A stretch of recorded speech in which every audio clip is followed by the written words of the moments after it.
Assalamualaikum warahmatullahi wabarakatuh.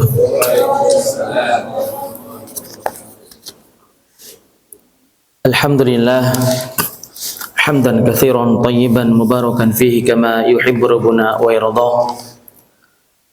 Asyhadu an la ilaha illallah wahdahu la syarika lah. Wa asyhadu anna Muhammadan abduhu wa rasuluh. Allahumma shalli wa sallim wa barik ala sayyidina wa habibina Muhammadin wa ala alihi wa sahbihi wa man walah, amma ba'd. Alhamdulillah, kita bersyukur kepada Allah Subhanahu wa taala atas segala nikmat yang Allah berikan kepada kita semua, sehingga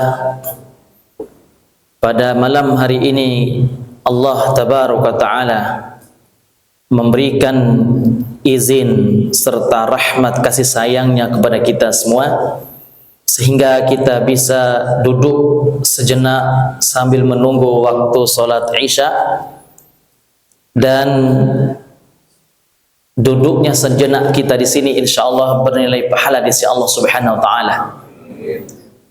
Imam Abu Ya'la di dalam kitabnya Musnad Abu Ya'la meriwayatkan dari sahabat Abu Hurairah radhiyallahu anhu, Nabi sallallahu alaihi wasallam bersabda, "Man roha ilal masjid la yuridu illa yata'allama khairan aw yu'allima kana lahu ka ajri hajjatin tamatu hajjatih." Nabi sallallahu alaihi wasallam bersabda, barang siapa yang berangkat ke masjid dan dia tidak menginginkan sesuatu ke masjid kecuali untuk belajar ilmu agama atau untuk mengajarkan ilmu agama, maka baginya akan mendapatkan pahala setara dengan pahala haji sempurna hajinya. Mudah-mudahan malam hari ini insya Allah kita akan mendapatkan pahala haji sempurna di sisi Allah Subhanahu wa taala. Amin ya rabbal alamin. Na'am, barakallahu fikum Bapak Ibu sekalian. Sebagaimana yang sudah diumumkan tadi, insya Allah ta'ala kita akan menyampaikan berkaitan dengan ketika Allah Subhanahu wa ta'ala mencintai seorang hamba. Tentunya pembahasan ini kajian tematik agar bagaimana kita lebih bersemangat lagi untuk menggapai cinta dari Allah Subhanahu wa taala. Karena memang salah satu tujuan kita beribadah, dan salah satu tapi tujuan kita beribadah kepada Allah itu adalah untuk menggapai ridho serta cinta dari Allah Subhanahu wa taala. Kalau bukan karena cinta, kalau bukan karena ridho Allah, maka kita tidak akan pernah bisa memasuki surga Allah Subhanahu wa taala. Oleh karenanya Imam Muslim meriwayatkan di dalam kitab sahihnya dari sahabat Abu Hurairah radhiyallahu anhu, Nabi sallallahu alaihi wasallam bersabda, "Innallaha idza ahabba 'abdan da'a Jibril." Sesungguhnya Allah jika mencintai seorang hamba, maka Allah akan memanggil malaikat Jibril. Faqala ya Jibril, inni uhibbu fulanan fahibbah. Wahai Jibril, sesungguhnya aku telah mencintai seorang hamba, maka kamu juga harus mencintai orang yang aku cintai, kata Allah. Fayuhibbuhu Jibril, maka malaikat Jibril pun mencintai seseorang yang dicintai oleh siapa? Oleh Allah Subhanahu wa taala. Fanada fis samai, lalu malaikat Jibril pun mengumumkan di makhluk-makhluk Allah yang ada di langit. Siapa makhluk Allah yang ada di langit, Pak? Para malaikat. Allah mengumumkan, malaikat Jibril mengumumkan di depan para malaikat-malaikat yang mulia. Apa kata malaikat Jibril? Innallaha yuhibbu fulanan fahibbuh. Wahai penutup langit, sesungguhnya Allah tabaraka ta'ala telah mencintai seorang hamba itu, maka hendaklah kalian juga mencintai seseorang yang telah dicintai oleh Allah. Fayuhibbuhu ahlus samai wa Jibril. Maka seluruh penduduk langit serta malaikat Jibril, tentunya setelah Allah Subhanahu wa taala, itu mencintai seseorang yang telah dicintai oleh Allah Tabaraka taala. Seluruh malaikat yang ada di langit termasuk malaikat Jibril pun mencintai seseorang yang telah dicintai oleh Allah. Nah, Bapak Ibu sekalian, seandainya Allah mencintai seorang hamba, maka jaminan adalah apa? Surga Allah Subhanahu wa taala. Jaminannya adalah surga. Maka jangan harap kita ingin memasuki surga Allah kalau seandainya Allah tidak memberikan kecintaan kepada kita semua.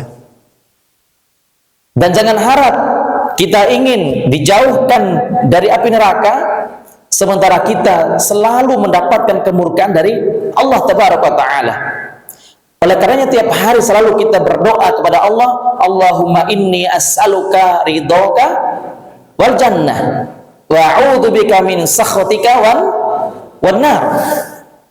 Kita selalu berdoa, ya Allah, sesungguhnya hamba meminta kepada Engkau keridhaan Allah, keridhaan Engkau ya Allah, ya, dan surga.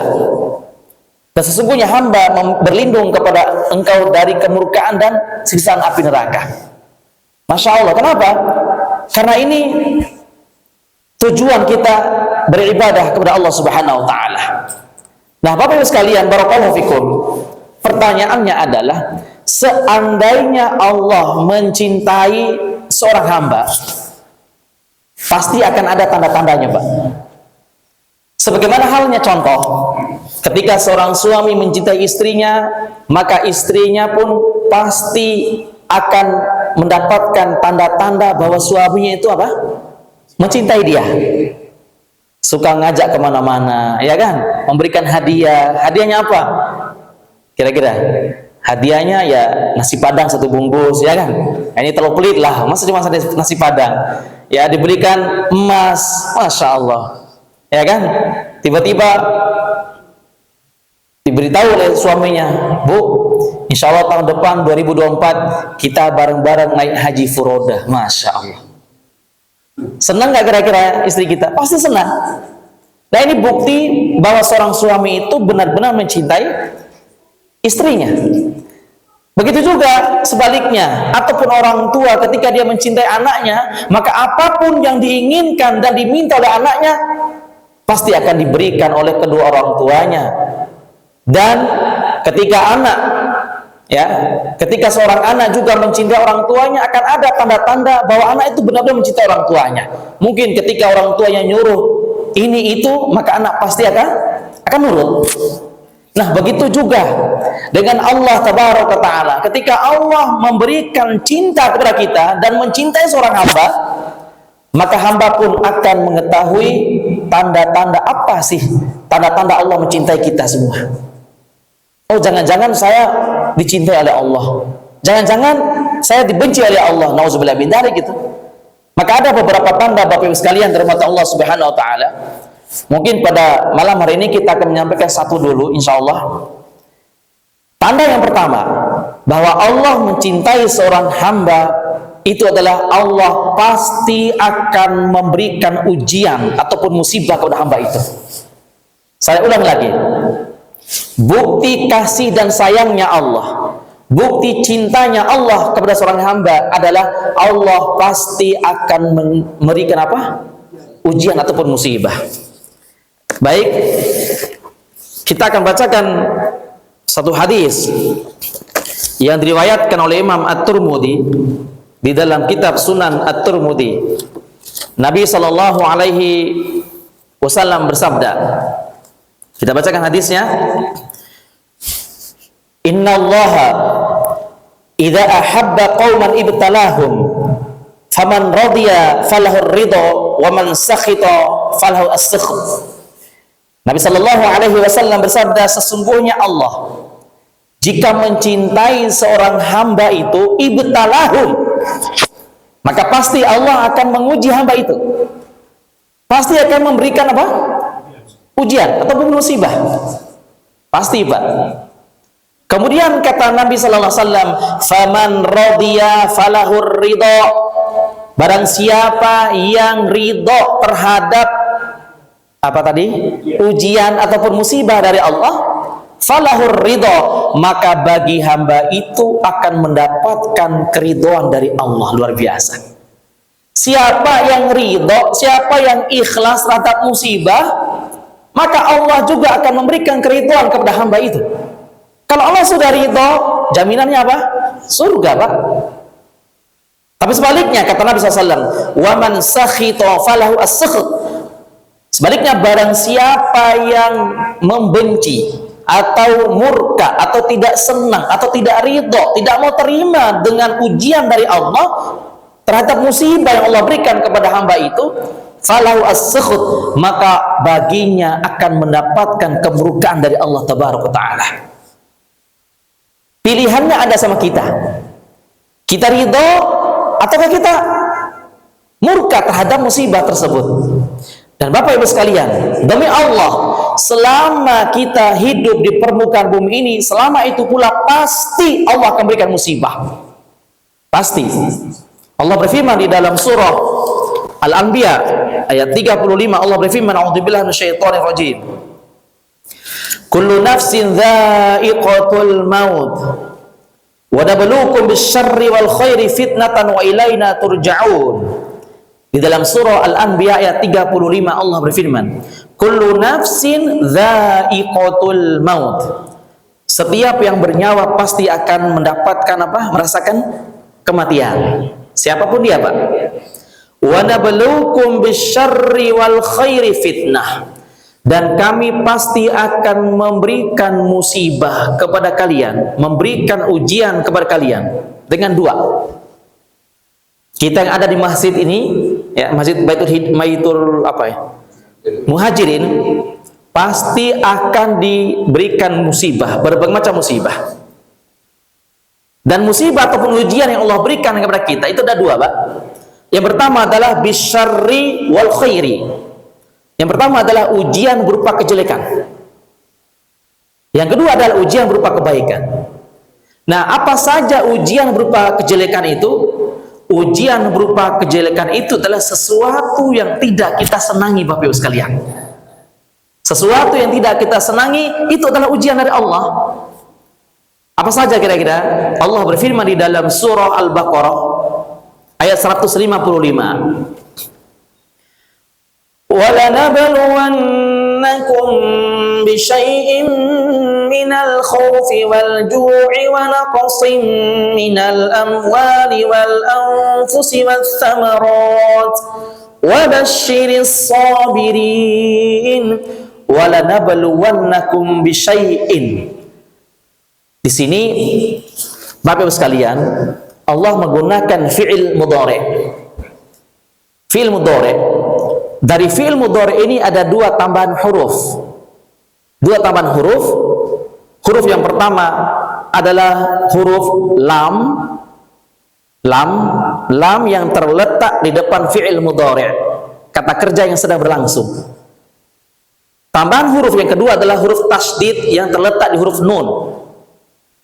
Di dalam bahasa Arab, kalau kita belajar ya, Alfiyah Ibnu Malik, Imriti dan lain sebagainya, kita akan mendapatkan bahwa fungsi dari keduanya ini adalah litaukid.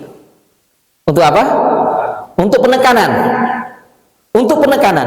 Karena kalimat dasarnya itu adalah wanabalukum, dan kami akan menguji kalian. Tapi ketika Allah berfirman di dalam surah Al-Baqarah 155, itu ada dua tambahan huruf. Huruf yang pertama apa tadi? Lam, dan huruf yang kedua adalah tasydid, yaitu di huruf nunnya, sehingga kalimatnya walanabaluwannakum. Artinya apa? Kami benar-benar pasti, itu maknanya, Pak. Kami benar-benar pasti akan menguji kalian dengan beberapa ujian. Bisyai'in, dengan sesuatu. Apa saja? Minal khauf, ketakutan. Wal ju', kelaparan. wa naqsim minal amwali wal anfusi was samarat, kekurangan buah-buahan, kekurangan jiwa, ya, wa naqsim minal amwal, kekurangan harta, buah-buahan dan jiwa. Wa basyiris sabirin, berikan kabar gembira kepada orang-orang yang bersabar. Ini adalah ujian berupa apa tadi? Keburukan. Dan ada ujian berupa kebaikan. Apa saja? Ujian berupa kebaikan adalah kebalikan daripada itu. Ya. Apa saja kira-kira? Diberikan kelapangan rezeki, dimudahkan segala urusan oleh Allah, diberikan anak, diberikan harta kekayaan, dinaikkan jabatan oleh Allah. Maka ini adalah ujian berupa kebaikan, Bapak sekalian. Maka ujian demi ujian ini pasti kita akan mendapatkannya. Nah, barakallahu fikum. Kita kembali ke musibah tadi. Ya.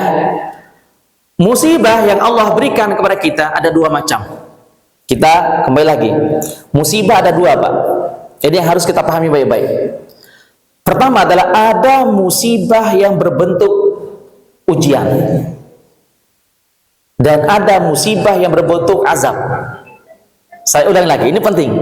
Karena kadangkala di saat Allah memberikan kepada kita sebuah musibah, kadangkala kita menganggap bahwa musibah itu adalah hukuman dari Allah. Belum tentu. Paham nggak maksudnya? Misal Pak, kita mendapatkan musibah. Nah, kalau kita tidak mengetahui dan tidak bisa membedakan musibah itu bentuknya azab atau hukuman atau apa? Ujian, maka dikhawatirkan kita lebih gampang untuk bersuudzon sama Allah. Bisa jadi musibah yang menimpa kita itu adalah ujian, tapi kita menganggap bahwa musibah itu adalah hukuman dari Allah. Itu hati-hati di sini nih. Maka kita harus memahami bahwa musibah yang Allah berikan kepada kita ada dua. Yang pertama adalah ada musibah yang berbentuk apa? Ujian. Musibah yang berbentuk ujian. Dan ujian yang Allah berikan kepada kita tadi ada dua, Pak. Ada ujian berupa kebaikan dan ujian berupa keburukan. Ya. Dan yang kedua, ya, ada musibah yang berbentuk tadi pertama musibah berbentuk ujian, yang kedua adalah musibah berbentuk azab. Ada musibah yang berbentuk azab. Tapi kedua-duanya ini tetap dikatakan sebagai apa? Musibah.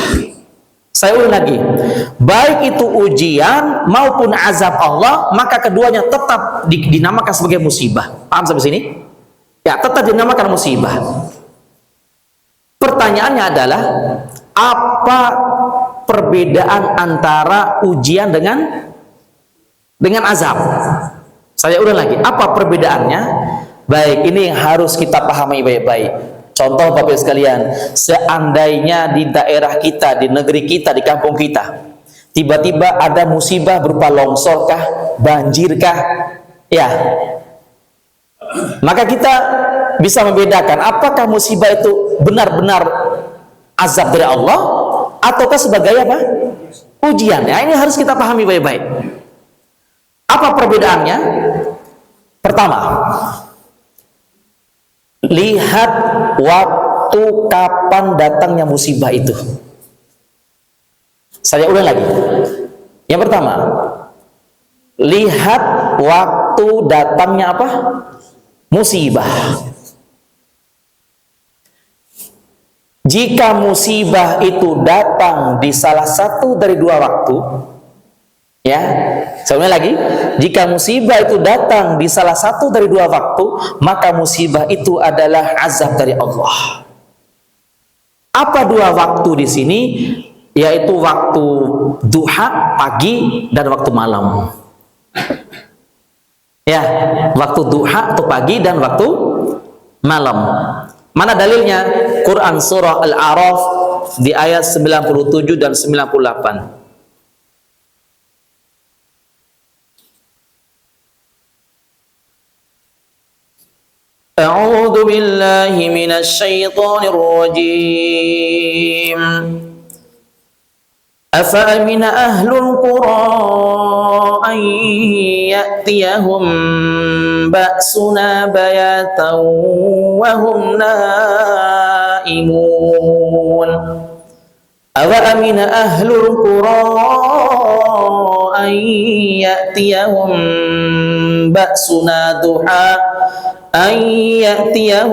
بَأْسُنَا ضُحًى وَهُمْ يَلْعَبُونَ. Allah berfirman di ayat ke-97, apakah penduduk desa merasa aman dari siksaan dan azab kami yang datang di waktu malam, sementara mereka sedang terlelap tidur? Kapan datangnya nih? Waktu malam.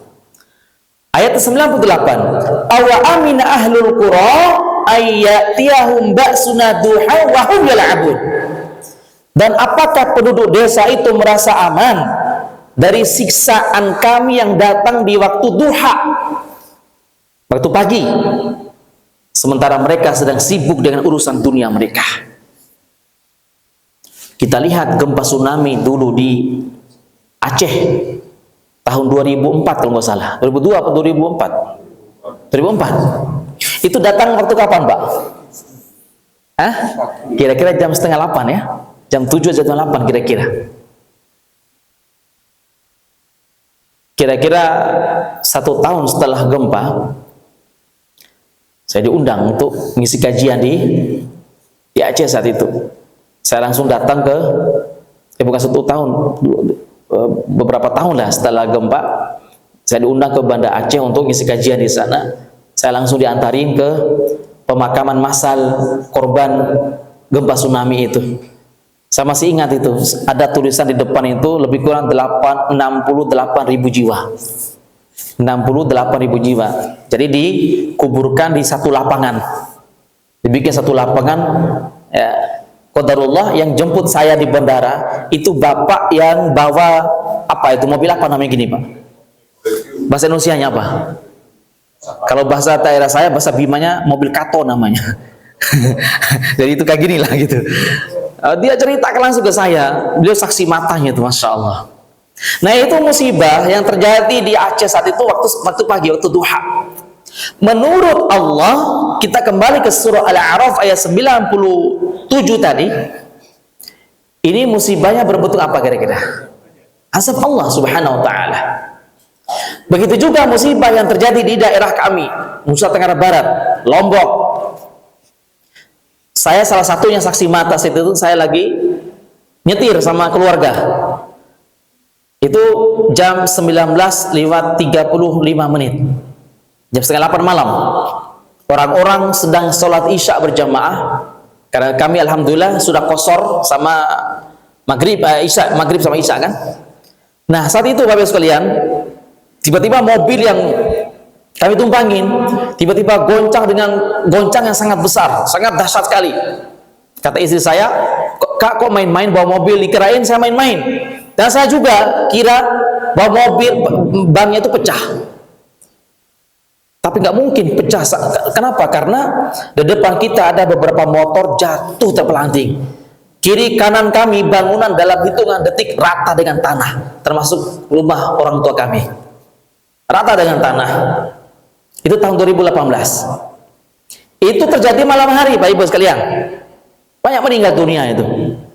Itu apa? Musibah berbentuk azab dari Allah Tabaraka wa Ta'ala. Hukuman dari Allah. Ya, hukuman dari Allah.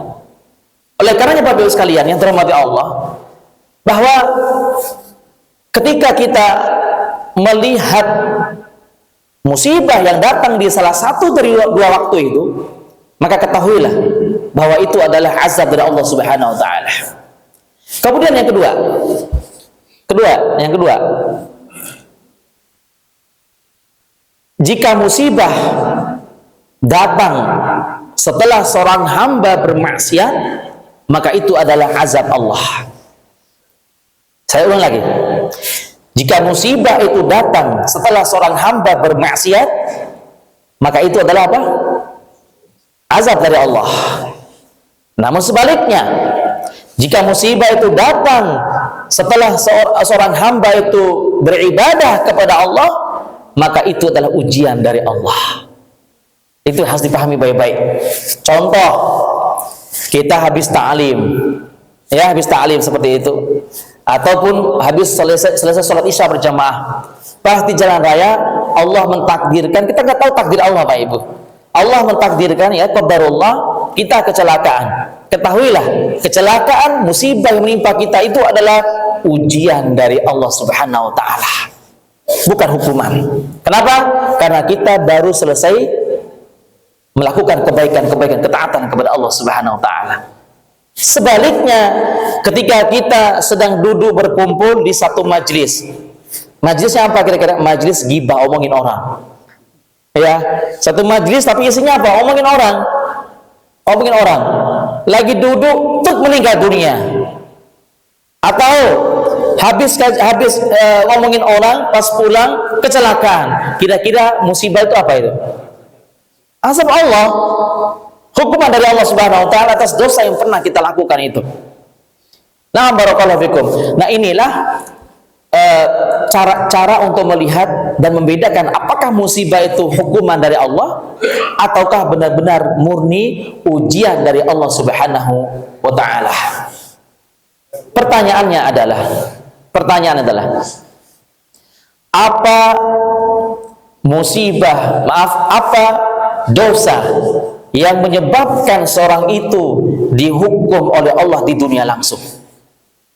Karena gini Bapak sekalian, pada dasarnya semua dosa yang kita lakukan di dunia itu Allah akan menghukum kita nanti di akhirat. Tapi ada dua dosa yang jika seorang hamba itu melakukan di dunia, maka dua dosa itu langsung dihukum oleh Allah. Allah akan langsung menyegerakan hukuman di dunia tanpa menunda di akhirat nanti. Imam Al-Bukhari meriwayatkan di dalam kitab Adabul Mufrad, Nabi sallallahu alaihi wasallam bersabda, babani yu'ajjilullahu al-'adaba fid dunya. Ada dua dosa yang mana Allah akan menghukum dan menyegerakan hukumannya di dunia kepada hamba itu. Ada dua dosa Pak. Nauzubillah min dzalik ini. Yang pertama adalah al-baghyu, dosa kezaliman. Dosa apa? Kezaliman. Kita menzalimi orang lain. Maka hati-hati Bapak sekalian. Hati-hati terhadap dosa kezaliman itu. Contoh, seorang itu bisa saja menzalimi orang lain dengan lisannya dan dengan tangannya. Dan hari ini ada sebagian kecil oknum-oknum di saat-saat umat Islam di Indonesia sedang berduka karena saudara-saudara kita yang ada di Palestina dibantai oleh Zionis. Tapi ada sebagian kecil di antara mereka yang masih mencela kaum muslimin yang sedang berjuang untuk menjaga Baitul Maqdis, menjaga Masjid Al-Aqsa. Wallahi, demi Allah Bapak sekalian, jika kita belum mampu untuk membantu mereka dengan jiwa, maka bantulah mereka dengan harta. Tapi jika harta kita belum mampu membantu mereka dengan harta, minimal kita mendoakan mereka. Kita doakan mereka. Tapi doa saja kita tidak mau memberikan untuk mereka, minimal diam. Tidak usah mencela mereka. Paham saya? Kenapa? Kalau kita mencela mereka, maka lisan kita termasuk kezaliman. Kita menzalimi orang lain dengan lisan kita. Maka hati-hati di sini. Hati-hati. Atau menzalimi orang dengan tangan kita. Ya, maka hati-hati juga. Saya pernah ada pasien yang konsultasi tentang psikis. Ada seorang jenderal datang ke rumah, dibawa sama ajudannya ini pakai mobil ini. Pas diturunin dari mobil itu digotong sama ajudannya karena dia stroke, lumayan stroke berat. Saya tanya, pernah udah ke rumah sakit, udah keluar masuk rumah sakit, bahkan sampai rumah sakit Singapura, angkat tangan dokternya, angkat tangan. Ya, karena kenapa? Dia stroke tapi tidak ditemukan penyakitnya apa.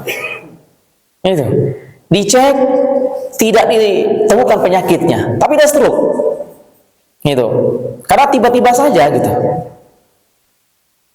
Akhirnya saya coba meruqyah, nggak ada reaksi menunjukkan dia ini gangguan sihir. Saya kira tadi dia kena serangan sihir, ternyata enggak. Ternyata enggak. Kenapa saya bilang enggak?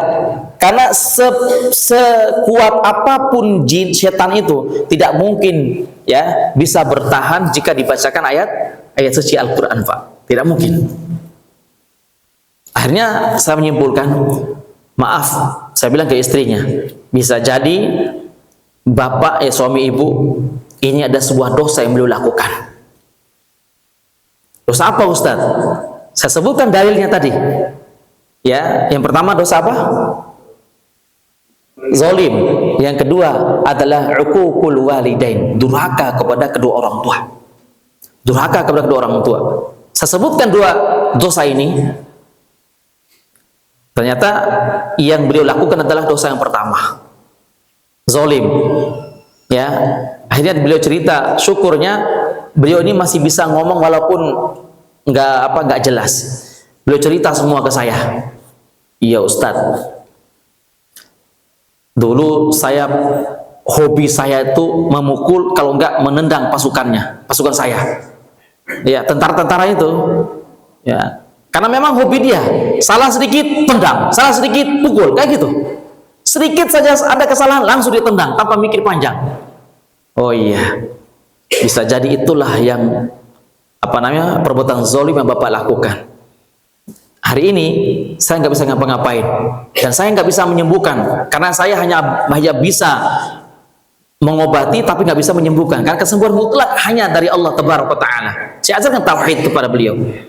Akhirnya saya suruh pulang. Bagaimana caranya? Saya minta kepada beliau ini agar mengumpulkan semua anggota-anggota yang pernah beliau zolimi.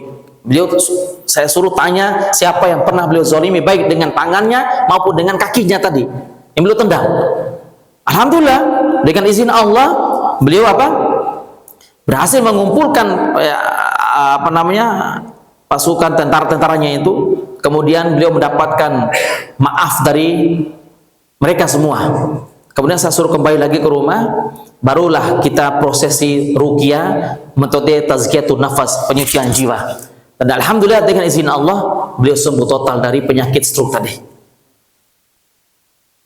Dan ada kisah lagi, yaitu berkaitan durhaka kepada orang tua. Demi Allah, itu satu daerah dengan kami, Nusa Tenggara Barat. Beliau ini ex dari Rumah Sakit Fatmawati Jakarta. Saya ditelepon jam 1 malam, Ustadz, tolong tanganin, ini ada pasien yang perutnya itu besar. Seakan-akan ya perut itu mau meledak saking besarnya. Abang-abang kira-kira umur 42 tahun dan lebih kurang. Umur 42 tahun, masih muda. Akhirnya dibawalah dari Rumah Sakit Fatmawati ke rumah. Saat itu jam 1:30. Saya mulai proses ruqyah 1:30 malam, Pak. Saya baca 1 jam, nggak ada reaksi juga sama. Ini sakit apa nih orang nih? Nggak ada reaksi sama sekali. Yang bisa dia lakukan yang dirasakan itu adalah seperti ada api yang menyala-nyala di dalam perutnya, Bapak sekalian. Saking panasnya dia rasakan itu. Akhirnya saya tanya, saya teringat dengan hadis Nabi SAW tadi. Ini bisa jadi orang ini punya salah satu dari dua dosa yang kita sebutkan tadi. Dosa zalim sama orang lain, kalau enggak durhaka kepada kedua orang tua. Akhirnya dia jawab, nomor 2 kata dia. Dia bilang ke saya, nomor 2, durhaka sama ibunya. Seminggu yang lalu dia cerita ke saya, seminggu yang lalu ya, ibunya membagi harta bukan, orang tua masih hidup, harta satu lagi gonima sih hibah, harta hibah ya. Kalau warisan itu ketika orang tua sudah meninggal, orang tua masih hidup, harta hibah. Dia merasa ibunya ini tidak adil. Tidak adil. Padahal harta hibah itu anak yang pertama lebih banyak, anak yang kedua sedikit, tidak bermasalah, boleh. Jadi harta hibah itu tidak harus sama rata, enggak, terserah orang tua, kan gitu. Nah, dia merasa tidak adil. Akhirnya dia cerita ke saya, dia sampai mencekik leher ibunya. Akhirnya saya bilang, inilah dosa yang abang lakukan, saya bilang gitu. Subhanallah. Akhirnya saya telepon ke Nusa Tenggara Barat, ke NTB, di Jakarta saat itu kira-kira jam 2, berarti di sana jam 3, selisih 1 jam. Ya, sampai belasan kali baru diangkat, karena namanya masih tidur kan. Satu kalimat yang keluar dari lisan ibunya, Bapak Ibu sekalian, apa? Iya nak, ibu maafkan. Satu kalimat yang keluar dari lisan ibunya, iya nak, ibu maafkan. Masya Allah, malam itu juga, maaf, keluar kentutnya, langsung kempes perutnya, udah, langsung naik ke mobil, sembuh. Padahal tadi digotong bawa pakai ambulan dari rumah sakit Fatmawati. Kenapa? Allah menghukum dia karena dosa durhaka sama kedua orang tuanya, durhaka sama ibunya. Maka siapapun yang pernah dan menyebabkan air mata ibunya itu menetes, maka demi Allah pintu berkah di langit itu akan tertutup rapat-rapat untuk anak itu, siapapun dia. Ya, saya ulangi lagi, siapapun anak itu yang pernah durhaka sama orang tuanya, apalagi sampai ibunya meneteskan air mata gara-gara akhlak dia, maka pintu rahmat di langit itu akan ditutup rapat-rapat untuk dia. Kehidupannya tidak akan pernah berkah. Sampai kapan? Sampai ibunya meridhoi dia. Nauzubillah min dzalik. Inilah dua dosa yang seandainya dua dosa atau salah satu dari dua dosa ini kita lakukan di dunia, tunggulah Allah pasti akan menghukum kita di dunia juga tanpa menunggu di akhirat. Pertanyaannya adalah, apakah Allah menghukum kita karena Allah benci? Tidak. Jangan salah. Allah menghukum kita di dunia itu bukan karena Allah benci sama kita, Bapak Ibu sekalian. Bukan karena Allah membenci kepada pendosa, itu bukan. Tapi Allah menghukum kita di dunia itu bukti kasih sayangnya Allah Tabaraka Ta'ala. Imam Abu Nu'aim meriwayatkan di dalam kitab Ihyatul Auliya wa Tabaqatul Asfiyah di juz yang kelima dari sahabat Anas bin Malik radhiyallahu anhu wa radha. Nabi sallallahu alaihi wasallam bersabda, "Idza aradallahu bi'abdihi khairan, ajjalallahu lahu 'uqbata dzambihi fid dunya, wa idza aradallahu bi'abdihi syarran, amsakallahu lahu 'uqbata dzambihi hatta yuwafiyah." Nabi sallallahu alaihi wasallam bersabda, apabila Allah mencintai seorang hamba, Allah ingin hamba itu baik, maka Allah akan langsung menyegerakan hukumannya di dunia kepada hamba itu. Ini bukti kasih sayangnya Allah. Bukti Allah menginginkan hamba itu menjadi hamba yang apa? Yang baik. Tapi sebaliknya, jika Allah menginginkan hamba itu buruk, maka Allah tidak akan menghukum dia di dunia walaupun dia melakukan dosa-dosa besar. Tapi Allah akan menunda hukumannya nanti baru di akhirat. Na'udzubillah min dzalik. Makanya para ulama salafus saleh terdahulu, Bapak Ibu sekalian, ulama ahli sunnah wal jamaah dulu, ketika mereka mendapatkan hukuman di dunia, mereka bersyukur kepada Allah. Contoh, Imam Ghazali meriwayatkan dalam kitabnya Ihya Ulumuddin di juz yang ketiga, seorang tabi'in yang bernama Sufyan Ats-Tsauri rahimahullahu taala, nanti bisa dibuka di babu al-asbabi at-taisir liqiyamil laili, sebab-sebab yang menyebabkan seorang itu memudahkan untuk qiyamul lail. Imam Ghazali membawakan satu athar dari seorang tabi'in yang bernama Sufyan Ats-Tsauri rahimahullahu taala. Dia berkata seperti ini, Bapak Ibu sekalian, "Hurrimtu qiyamul laili bi sittati ashhurin bi dzambin adznabtuh." Aku pernah tidak bisa sholat tahajud selama 6 bulan berturut-turut karena satu dosa yang aku lakukan. Coba Pak, ulama dulu satu dosa yang beliau lakukan langsung tidak bisa sholat tahajud selama 6 bulan berturut-turut. Kalau kita berapa dosa Pak? Berapa dosa kira-kira nih? Banyak ya. Tabi'in dulu cuma satu dosa yang mereka lakukan menyebabkan mereka tidak bisa sholat tahajud, susah sholat tahajud selama 6 bulan. Karena menurut Imam Ghazali rahimahullah ta'ala, orang itu jika melakukan dosa di siang hari, maka jangan harap dia bisa bangun sholat tahajud. Berat itu, padahal sudah pakai alarm nih, sudah dinyalain alarm tuh bunyi jam 3, bangun dia, tapi bangun matiin alarm, tidur lagi dia. Berarti itu karena dosa, Pak. Dosa. Maka beliau ditanya, "Madzak?" Apa satu dosa yang engkau lakukan, wahai imam, sampai-sampai engkau tidak bisa sholat tahajud selama 6 bulan berturut-turut? Tahu kan dosa yang beliau lakukan, Pak? Bukan seperti dosa kita hari ini, zina, dosa minum, dosa berdusta, lain sebagainya. Bukan. Tapi dosa yang beliau lakukan itu adalah, beliau mengatakan, "Ra'aitu rajulan yabki fakultu fi nafsi hadha mira." Dosa yang saya lakukan itu adalah ketika saya di masjid, saya melihat ada seseorang yang sedang berdoa lalu menangis. Tiba-tiba terbesit dalam pikiranku, dalam hatiku, dia nangis, paling orang ini cengeng, ria ini orang. Terus apa kira-kira? Suuzon.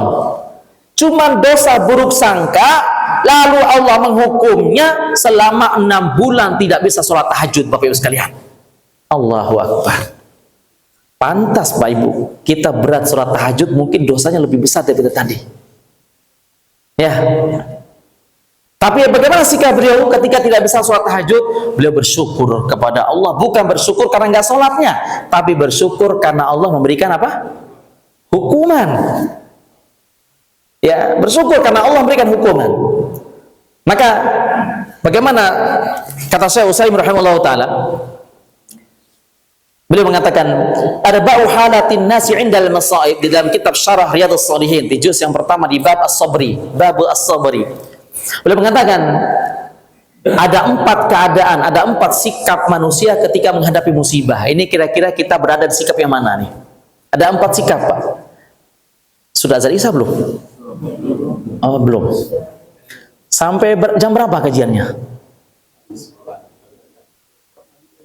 Oh gitu. Sholat dulu.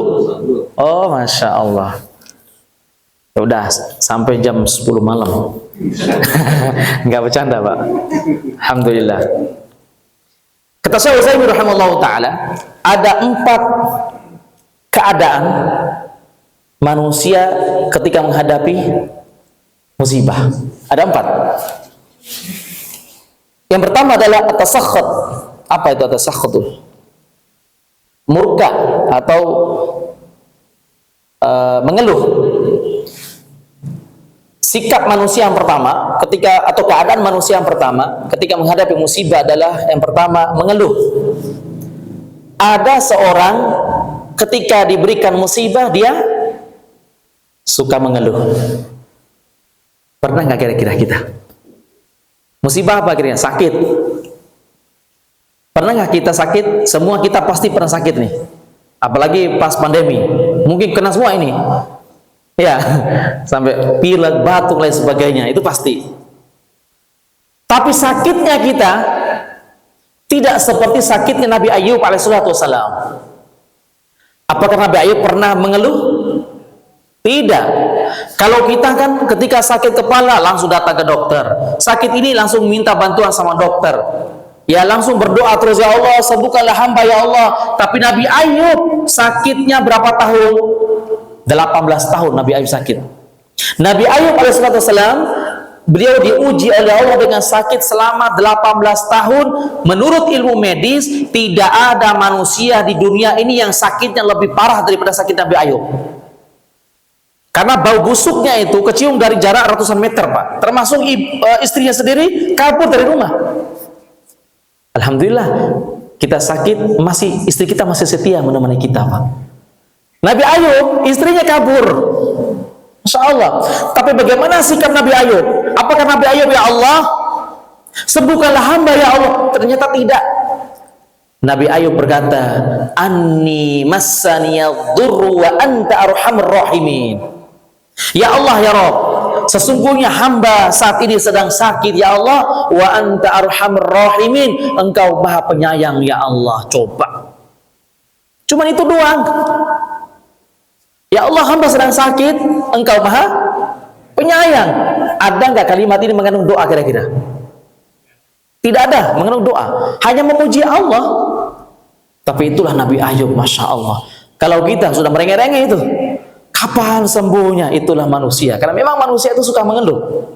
Ya kan? Makanya Allah Subhanahu wa taala berfirman dalam surat Al-Ma'arij itu, innal insana khuliqa halu'a idza massahu syarru jazu'a wa idza massahu khairu manu'a. Sesungguhnya manusia itu diciptakan oleh Allah memiliki sifat yang suka mengeluh. Dikasih panas terus mengeluh nggak kira-kira? Mengeluh. Kapan hujan ini? Baik. Allah sudah kasih hujan tiap hari. Mengeluh nggak kira-kira? Mengeluh juga. Kapan panasnya? Ya Allah. Itulah sifat manusia. Dikasih hujan tiap hari mengeluh. Dikasih panas tiap hari mengeluh. Terus maunya apa? Subhanallah. Itulah sifat manusia. Masya Allah. Kemudian kata Allah Subhanahu wa taala, "Idza massahu syarru jazu'a." Ketika diberikan suatu keburukan mengeluhnya minta ampun. Disempitkan rezeki mengeluh. Ya Allah, hamba perasaan tiap hari sholat tahajud, tiap hari puasa sunnah, puasa sehari puasa, sehari tidak, puasa apa? Puasa Daud. Ya suka datang ke masjid, tapi hidup hamba gini-gini amat gitu kan, mengeluh. Tapi apa kata Allah? Wa idza massal khairu manu'a. Ketika dikasih kelonggaran rezeki, dinaikkan jabatannya, maka pelitnya minta ampun. Ya udah, selesai kajian kita kan. Masya Allah. Insya Allah mungkin setelah Isya Pak ya. Setelah Isya kita lanjut lagi mungkin 10 atau 15 menit lah insya Allah. Sekaligus nanti tanya jawab. Silakan dikomandangkan azan dulu. Sallallahu ala Nabi Muhammad wa ala alihi wa sahbihi wasallam.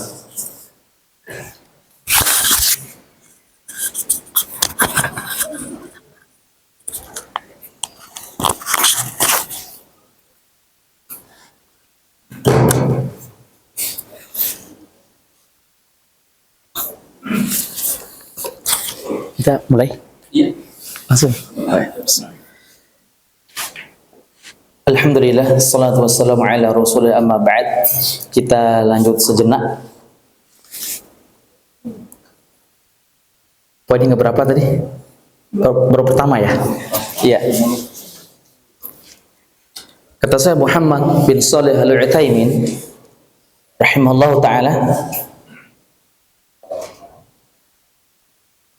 yang pertama adalah ayatasakhat, yaitu ada orang yang mengeluh setiap kali dia mendapatkan musibah.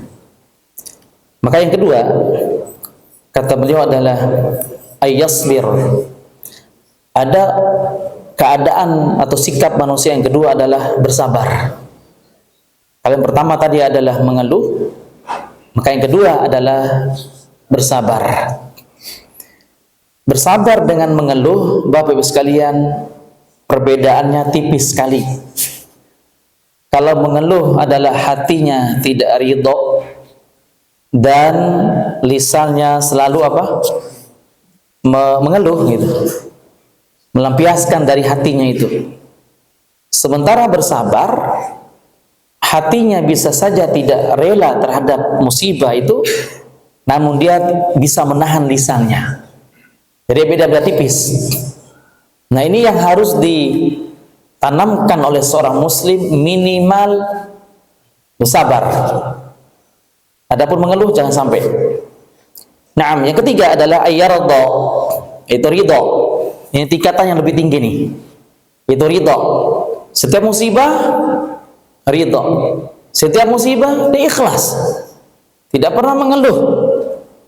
Karena dia menganggap bahwa musibah yang menimpa dia itu terbaik untuk dia. Ya, terbaik untuknya. Oleh karenanya sahabat yang mulia Umar bin Khattab radhiyallahu anhu, beliau berkata, semua takdir Allah itu baik. Semua takdir Allah itu baik walaupun harus dihadapi dengan air mata. Paham ya Pak? Semua takdir Allah itu baik walaupun harus dihadapi dengan air mata.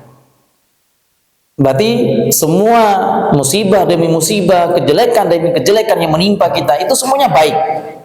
Baik menurut siapa? Baik menurut Allah. Walaupun secara zahir itu tidak baik menurut manusia. Naam, yang keempat, Sikap manusia ketika menghadapi musibah yang keempat adalah ayyashkuro. Justru dia bersyukur. Ini tingkatan yang paling apa? Paling tinggi, Bapak sekalian. Karena orang yang ridho belum tentu dia bisa bersyukur. Dia ridho, dia ikhlas terhadap musibah yang menimpanya, tapi dia belum tentu bisa bersyukur. Bersyukur dalam artian setiap kali dia mendapatkan musibah, baik itu musibah ya, istrinya maaf meninggal, anaknya meninggal ya, atau mungkin kecelakaan dan sebagainya, dia tetap mengucapkan alhamdulillahi ala kulli hal. Segala puji bagi Allah atas setiap keadaan. Anaknya meninggal, alhamdulillah ala kulli hal. Jadi Bapak sekalian, setiap kali kita mendapatkan yang buruk-buruk, ucapkanlah alhamdulillah ala kulli hal. Ucapkan alhamdulillah ala kulli hal. Tapi jangan dikencangin, istrinya meninggal, alhamdulillah gitu, jangan. Nanti dicurigai semua orang, wah ini bahaya ini. Gitu. Ya, pelan-pelan saja. Allah tidak tuli kok, ya. Nah, pertanyaannya adalah kebanyakan kita kira-kira berada di sikap yang keberapa kira-kira ini? Pertama mengeluh, kedua bersabar, yang ketiga ridho, yang keempat apa? Syukur. Kira-kira yang mana kira-kira? Yang paling banyak? Pertama kebanyakan. Ya kan? Pertama. Kalau bisa ya minimal yang kedua lah. Yang kedua itu bersabar. Semua kita mendapatkan musibah, ya udahlah sabar aja. Kita mengeluh juga nggak bisa menghidupkan orang sudah meninggal kan gitu. Minimal bersabar, tapi usahakan kita benar-benar bisa ridho dan lebih-lebih seandainya kita bisa bersyukur ketika mendapatkan musibah. Yang terakhir pembahasan supaya kita ridho, supaya kita itu selalu ridho terhadap musibah yang menimpa kita, baik itu musibah berupa hukuman dari Allah ataupun musibah berupa apa? Ujian dari Allah. Bagaimana kiat-kiat sunnah agar kita selalu apa? Ridho terhadap takdir Allah, ridho terhadap musibah itu. Tanamkan 4 hal. Ada 4 kiat agar kita selalu ridho terhadap musibah. Ada 4. Yang pertama, tanamkan keyakinan bahwa musibah yang menimpa kita itu adalah Allah ingin melihat sejauh mana Allah ingin melihat kadar keimanan seorang hamba. Saya ulang lagi, tanamkan keyakinan bahwa musibah yang menimpa kita itu apa? Allah ingin melihat kadar keimanan kita sebagai seorang hamba. Apakah iman kita jujur atau dusta? Allah berfirman di dalam surah Al-Ankabut ayat 2 dan 3. Surah Al-Ankabut ayat 2 dan ketiga. Allah berfirman, Alif Lam Mim, ahasiban nasu an yutraku an yaqulu amanna wa hum la yuftanun. وَلَقَدْ فَتَنَّا الَّذِينَ مِنْ قَبْلِهِمْ فَلَيَعْلَمَنَّ الَّذِينَ صَدَقُوا وَلَيَعْلَمَنَّ الْكَاذِبِينَ. Alif Lam Mim. Apakah manusia mengira bahwa mereka akan dibiarkan begitu saja dengan mengatakan kami beriman kepada Allah, sementara mereka belum pernah diuji oleh Allah, sementara mereka belum mendapatkan musibah? Ayat yang ketiga, walaqad fatanna alladziina min qablihim, sungguh kami benar-benar telah memberikan ujian yang bertubi-tubi kepada orang-orang sebelum kalian itu, kata Allah. Fala ya'lamanna alladziina shadaqu, dengan ujian yang kami berikan kepada mereka maka kami tahu siapa di antara mereka yang imannya jujur dan siapa yang imannya dusta. Kalau imannya jujur, maka dia bersyukur kepada Allah ketika mendapatkan musibah. Jika imannya dusta, dia mengeluhnya luar biasa. Dikasih hujan tiap hari, mengeluh, berarti imannya belum jujur. Dikasih panas tiap hari, mengeluh juga, berarti imannya belum jujur. Maka dikasih panas, ucapkan alhamdulillah panas. Dikasih hujan, alhamdulillah. Bahkan kemarin-kemarin kan sampai ada saudara kita yang sholat apa? Minta hujan, sholat apa namanya? Sholat istisqa. Minta hujan. Nah sekarang hujan alhamdulillah hampir tiap hari ini. Tapi tetap juga mengeluh. Subhanallah. Nah itulah sifatnya manusia itu. Masya Allah. Itu yang pertama, tanamkan keyakinan bahwa musibah yang menimpa kita itu adalah Allah ingin melihat sejauh mana kadar keimanan kita. Apakah iman kita dusta atau jujur? Ya, surah Al-Ankabut ayat berapa? 2 dan 3. 1, 2, 3. Nah, yang kedua, supaya bisa kita ridho terhadap musibah demi musibah menimpa kita. Yang kedua, tanamkan keyakinan bahwa musibah yang menimpa kita sebagai penghapus dosa. Nah itu. Saya ulang lagi. Tanamkan keyakinan bahwa musibah yang menimpa kita sebagai penghapus dosa. Allah berfirman di dalam surah Asy-Syura ayat 30. Sekali lagi, surah Asy-Syura ayat 30. Allah berfirman, "Ma asabakum min musibatin fabima kasabat aydikum wa ya'fu an katsir." Apa saja musibah demi musibah yang menimpa kalian semua itu disebabkan karena dosa-dosa kalian. Wa ya'fu an katsir, dan Allah menghapus sebagian dari dosa-dosa kalian karena musibah yang menimpa itu. Tapi syaratnya, setiap kali kita mendapatkan musibah, syarat agar musibah itu bisa menghapus dosa, satu syaratnya. Apa kira-kira? Hadapi musibah itu dengan sabar. Kalau mengeluh, maka musibah tidak akan bisa menghapus dosa. Tapi kalau bersabar, insya Allah terhapus semua dosa-dosa kita itu otomatis. Rasulullah SAW bersabda dari Imam Muslim, dari sahabat Abu Hurairah, "Ma min mu'minin yusibu bihi min hammin wala ghammin wala hazanin wala hammin wala adha hatta syaukata yushakuha illa kafarallahu biha min khotoyahu." Atau kama qala Nabi SAW, tidaklah seorang mukmin ditimpa suatu musibah, baik itu berupa kecemasan, kesedihan, kegundah-gulanan, kemudian duri yang menusuk kakinya itu, termasuk penyakit yang menimpa dia. Kalau dia bersabar, maka musibah yang menimpa dia itu sebagai penghapus semua dosa-dosanya. Masya Allah. Maka bersyukur kepada Allah ketika kita mendapat musibah. Itu kiat supaya ridho, ya kan?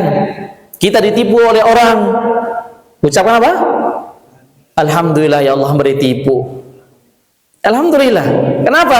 Supaya kita ridho, karena kita yakin ditipunya kita, insya Allah ada balasan lebih baik daripada yang dicuri sama orang itu. Dan saya pernah ditipu sama pihak travel haji dan umroh. Dia menjual nama saya, kemudian akhirnya banyak jamaah-jamaah kita dari nasional lah, dari seluruh Indonesia, pada berlomba-lomba transfer ke, cuma salahnya saya transfer ke rekening pribadi saya. Itu salahnya saya. Uang haji, uang umroh, Masya Allah. Lihat nol di rekening itu gemetaran saya, banyak banget nolnya. Padahal bukan orang itu gitu kan. Ternyata setelah uang jemaah masuk ke rekening saya kirim lagi ke rekening perusahaan itu, rekening apa namanya, travel. Ternyata yang punya ownernya kabur hingga detik ini. Ya, tahun 2018 di akhir 2018 masuk 2019. Subhanallah. Mau tidak mau saya harus ganti semua uang jamaah daripada saya di penjara kan gitu. Karena jamaah ngirimnya ke rekening pribadi saya. Subhanallah. Itu lebih kurang 427 juta lah, lebih kurang. Ya, hampir 450 juta. Qadarullah ma syafa'al. Dan ingat bahwa musibah menimpa kita itu adalah baik menurut Allah. Baik ya, menurut Allah Subhanahu wa taala. Kemudian yang keberapa sekarang? 6, yang ketiga. Kiat supaya kita ridho terhadap musibah. Yang ketiga adalah bukti kasih sayangnya Allah. Tanamkan keyakinan bahwa musibah itu adalah bukti kasih sayangnya Allah Subhanahu wa taala. Sebagaimana pembahasan kita ini. Ya. Allah memberikan musibah itu Allah cinta sama kita. Yakinlah bahwa Allah sayang sama kita. Yakinlah bahwa Allah cinta sama kita. Supaya apa? Supaya ridho dan tidak akan pernah mengeluh terhadap musibah menimpa itu. Sebagaimana Nabi sallallahu alaihi wasallam bersabda tadi, "Idza ahabba Allahu qauman ibtalahum, faman radiya falahu ridha wa man sakhita falahu as-su'ud." Jika Allah mencintai seorang hamba, maka Allah pasti akan menguji dia. Dan siapa yang ikhlas terhadap ujian itu, maka baginya Allah akan berikan ridho. Baginya akan mendapatkan keridhaan Allah. Dan siapa yang tidak senang terhadap musibah yang menimpa dia, mungkin dia mengeluh, maka baginya akan mendapatkan kemurkaan Allah Subhanahu wa taala. Hadis ini riwayat Imam At-Tirmidzi dalam kitab Sunannya. Yang terakhir, hikmah di balik musibah yang terakhir, ya, supaya kita ridho, itu adalah agar kita benar-benar kembali kepada Allah. Tujuan atau pelajaran Allah memberikan musibah itu agar kita kembali kepada Allah.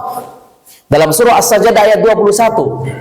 Dalam surah As-Sajdah ayat 21 Allah berfirman, "Walanudhiqannahum minal 'adzabil adna dunal 'adzabil akbar la'allahum yarji'un." Kami berikan sebagian kecil musibah kepada mereka di dunia sebelum datang kepada mereka hukuman yang lebih besar di akhirat nanti. La'allahum yarji'un, agar mereka semua kembali kepada Allah. Ada tetangga kami dulu di Bogor, pasti nggak di Bogor. 5 waktu sholat, Pak, padahal tetangga masjid. Ini masjid, selang satu rumah dia itu. Berarti kedengaran banget tuh kalau orang azan, tapi nggak pernah datang ke masjid. Nggak pernah. Dia datang ke masjid hanya 1 kali dalam sepekan dan 2 kali dalam setahun. Benar, Pak. 1 kali sepekan kapan? Jumat. 2 kali setahun kapan? Idul Fitri, kalau nggak Idul Adha. Padahal dekat masjid, Pak. Tetangga masjid. Qadarullah, Allah mentakdirkan ini sebagai peringatan buat dia, sekaligus sebagai pelajaran buat dia. Akhirnya dia sakit stroke. Jalan gini dia jalan. Sejak dia stroke, Masya Allah, benar-benar itu dalam surah Sajdah ayat 21 tadi, Pak. La'allahum yarji'un. Setelah dia stroke, dialah orang yang pertama kali 10 menit sebelum dikumandangkan azan, dia sudah ada di sholat pertama. Masya Allah, 10 menit sebelum dikumandangkan azan, dia sudah ada di sholat pertama, Pak. Setelah dia stroke. Ini hikmahnya luar biasa. Ya, nah orang seperti itu, insya Allah dia akan dekat dengan Allah setelah Allah memberikan apa? Teguran kepada dia. Karena memang manusia itu suka lupa. Antum tahu gak bahasa Arabnya manusia apa? Nas kan? Nas, betul kan? Maka dalam Al-Quran ada namanya surat An-Nas. Nas. Maka dalam Al-Quran surah Al-Baqarah apa? Nasia, nasi.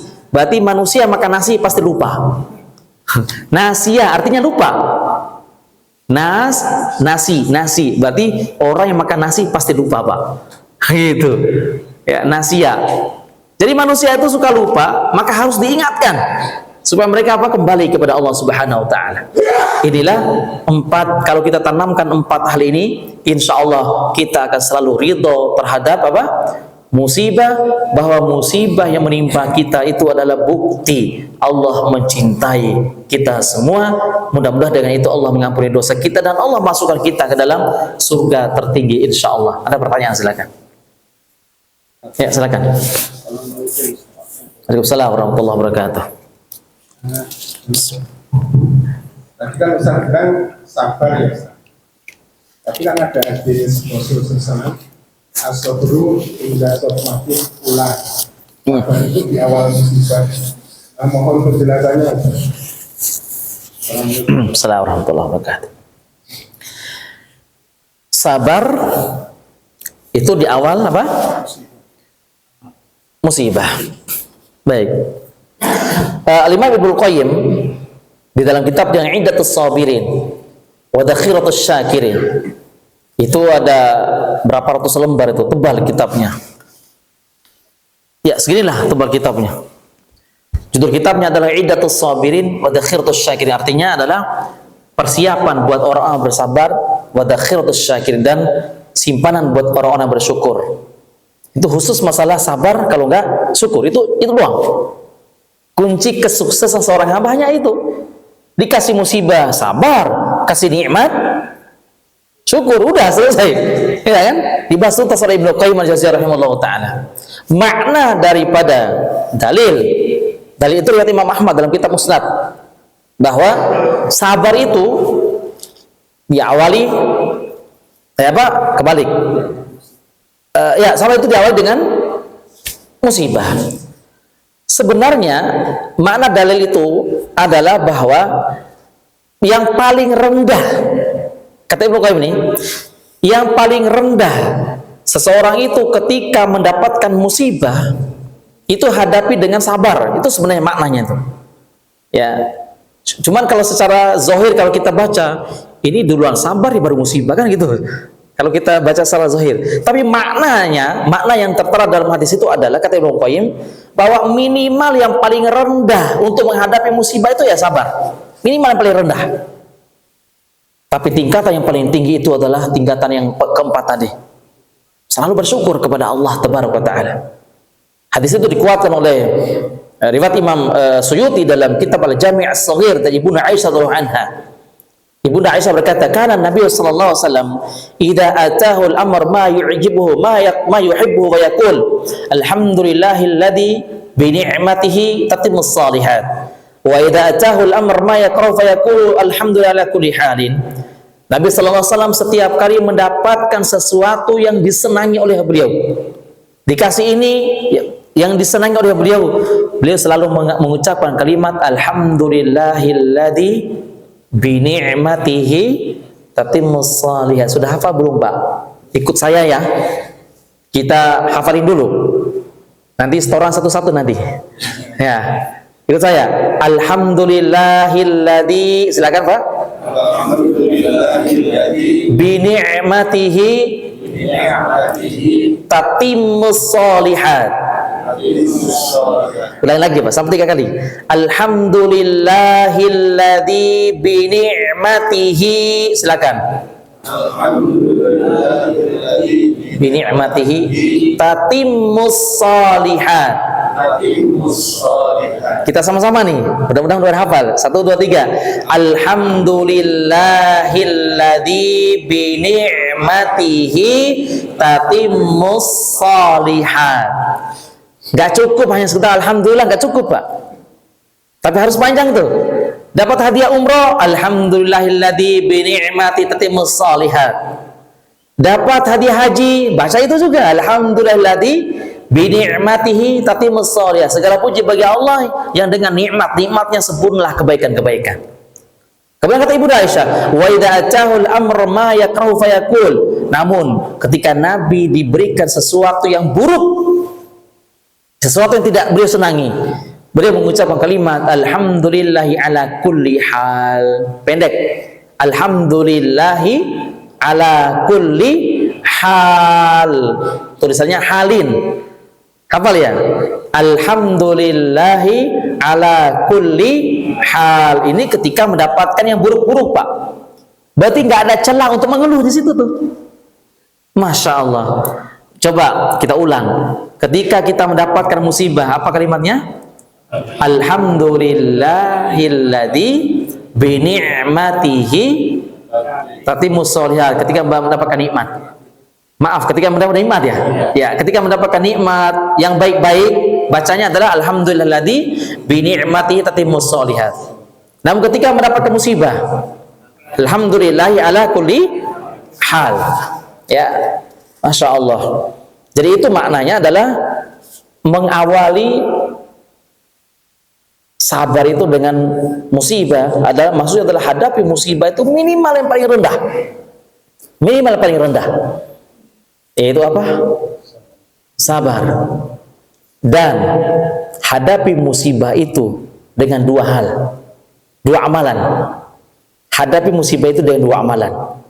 Coba kalau kita fokus ke surah Al-Baqarah ayat 153 itu, mulai 153 sampai 156, itu ayat tentang musibah itu, Pak. Ya kan? Wala taqulu liman yuqtalu fi sabilil amwat bal ahya'un walakin la tash'urun. Wala nabluwannakum bisyai'in, seterusnya. Dua ayat sebelumnya apa? Ya ayyuhalladzina amanu sta'inu bis-sabri was-shalah. Hadapi musibah itu dengan dua hal. Bis-sabri was-shalah, sabar dan sholat. Minta sama Allah. Minta sama Allah. Sholat itu untuk menghilangkan musibah yang menimpa kita, gitu, Pak. Maka Nabi sallallahu alaihi wasallam bersabda, "Inna syamsa wal qamara ayatani min ayatillah. La yakhsifani bi mauti ahadikum wala li hayati. Wa idza ra'aitumuhuma fafza'u ila sholati." Nabi sallallahu alaihi wasallam bersabda, ya Imam Muslim, sesungguhnya matahari dan bulan, dua tanda di antara tanda-tanda kekuasaan Allah Subhanahu wa taala. La yakhsifani li mauti ahadikum wala li hayati. Tidaklah terjadi gerhana matahari atau gerhana bulan karena kematian di antara kalian atau karena ada yang melahirkan di antara kalian, bukan. Tapi terjadinya keduanya itu adalah apa? Karena tanda-tanda kekuasaan Allah, itu musibah itu.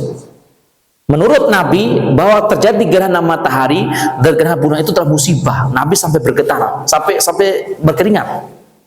Maka kata Nabi SAW, idza ra'aitumuhuma, jika terjadi keduanya itu, fafza'u ila sholati, bersegeralah untuk menaikkan sholat. Maka Rasulullah menggabungkan antara sabar dan sholat. Wallahu a'lam bishawab. Satu lagi, Pak, biar saya kabur nih. Ya, silakan. Kalau dari sahabat itu kan bahwa Nabi itu sahabat dan sahabat. Sahabat yang beriman itu sebenarnya ada di sahabat yang pas. Ada kesempatan mau jelaskan sahabat itu sebenarnya jika ada perubahan atau nanti dia apa itu adalah perubahan. Iya. Barakallahu fikum. Pertama, kita sampaikan dulu seperti apa sih reaksi sabar itu, gitu kan? Seperti apa sih? Sabar itu seperti apa? Sabar itu yang paling gampang dipahami adalah tidak mengeluh. Gitu. Tidak mengeluh. Ketika dia sakit, dia tidak mengeluh. Ya Allah, sakitnya sakit banget. Nah, itu betul udah mengeluh itu. Berarti nggak sabar dia. Ya. Jadi sabar itu ini tidak mengeluh. Ya, tidak mengeluh. Bisa jadi ketika dia misal kehilangan uang, dipecat dari pekerjaan, di PHK lain sebagainya, bisa jadi dia mungkin kecewa, manusiawi kan? Kecewa, bahkan tidak ikhlas itu dipecat. Tapi jangan sampai diucapkan, kenapa ini? Kalau udah bilang kenapa itu namanya mengeluh, berarti hilang kesabarannya. Itu makna sabar itu. Yang kedua, ada yang bertanya, apakah sabar ada batasannya? Jawabannya, la. Tidak ada. Quran surah Ali Imran ayat 200. Surah yang ketiga ayat 200. Rutup ayatnya 3 kali berturut-turut. Allah berfirman, ya ayyuhalladzina amanu sabiru. Wahai orang-orang beriman, bersabarlah kalian. Wasabiru, dan kuatkan kesabaran kalian. Warobitu, ikatlah kesabaranmu itu. Disuruh bersabar. Yang kedua, kuatkan kesabaran kita. Yang ketiga, ikat. Jangan sampai lepas, jangan sampai mengeluh, maksudnya ikatlah kesabaran kalian itu. Kemudian kalau tiga-tiganya ini kita lakukan, bersabar, kuatkan kesabaran, dan ikatlah kesabaran kita, digandengkan dengan kalimat wattaqullaha. Itu untuk kesempurnaan ketakwaan seorang itu harus bersabar. Itu maknanya, Pak. Allah gandengkan antara sabar dan takwa. Ini yang kedua. Tadi kan sholat. Yang ini Ali Imran ayat 200. Allah menggandengkan antara sabar dan takwa. Sabar, kuatkan kesabaran, ikatlah kesabaran kalian. Kemudian bertakwalah kalian kepada Allah. Kalau kita lakukan ini, la'allakum tuflihun. Beruntung sudah kita. Ayat ini menunjukkan, kata Ibnu Qayyim al-Jauziyah, bahwa sabar itu tidak ada batasnya. Ya, silakan. Misalnya kita sakit, Ah, rasa sakit nih. Ya Allah, bukan dulu, tapi kadang-kadang dengan kita spontanitas ya. mengurangi rasa sakit, berdosa nggak misalnya? Ya Allah, ya Allah. Iya, itu diekspresikan, bukan mengeluh. Ya, Berbeda. kadang-kadang kan, misalnya orang sedih, dikeluarin air mata kan lega. Iya, Bisa nggak? Ustaz? Boleh. Kan gitu. Nah, kadang-kadang saya sakit, ya nerimo, tapi ya Allah, ya Allah. Kurang-kurang rasa sakit gimana? iya, barakallahu fikum. Itu namanya mengekspresikan sakitnya itu. Maka itu berbeda dengan mengeluh. Ya, Berbeda, Pak. itu sebenarnya kurang. Iya, makanya tadi saya bilang berbeda dengan mengeluh, dan itu tidak termasuk mengeluh. Tidak termasuk mengeluh. Ya, boleh-boleh saja. Ya, kalau mau zikir, supaya zikir yang sempurna, ya, jangan dipotong Allah doang. Nah, lanjutin lagi lebih panjang. Apalah kira-kira zikir yang diajarkan oleh Nabi Yunus? Itu yang lebih sempurna. Ya Allah ya Rabb, begitu kan? Gitu. La ilaha illa anta subhanaka inni kuntu minadh dhalimin.